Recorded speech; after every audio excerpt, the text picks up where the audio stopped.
Opening in theaters this week is the wrestling drama The Iron Claw, and here's my review. It can be hard to live up to a family lineage, and this movie seeks to explore the pressures of this through its portrayal of a real-life wrestling family, the Von Erichs. Director Sean Durkin depicts the tragedies of their life in a deliberate manner. While things initially seem like a typical family unit at the beginning, Durkin eventually shows things falling apart through this pressure and the dangers of wrestling. However, he smartly allows us to sympathize with the Von Erichs' sons and make one feel bad for everything unfortunate that happens to them.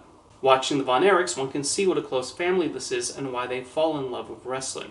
Underneath all that is the pressure and expectation to be the next son to step into the ring. The father, Fritz, is depicted as a tough figure who too often pushes them too far and is a little too honest about always switching between who his favorite son is. Holt McCallany and Durkin don't go overboard with his portrayal, though, making him more of a flawed individual who does not realize the hurt his actions cause.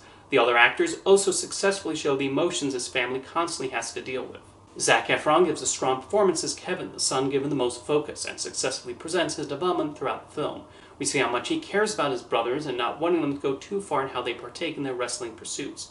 Efron also has solid chemistry with Lily James as his wife Pam, who becomes an integral part of this family too. Jeremy Allen White stands out the most as Carrie, who is shown to be the most likely to change on a dime, and White handles the multiple dimensions, especially when events take a turn. Maura Tierney delivers an understated performance of the mother watching this unfold, but keeping most of her emotions underneath.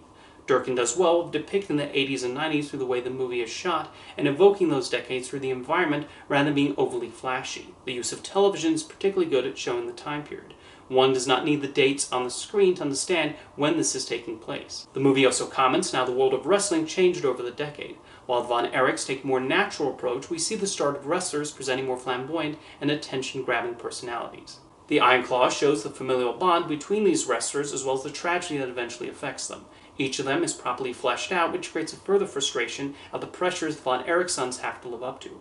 Much like he did with his two prior films, Martha Marcy, May Marlene, and The Nest, Sean Durkin develops the growing sadness underneath the environment and the larger lasting effect it has on the characters. However, most importantly, he clearly cares about the people whose story he's telling while not sugarcoating them.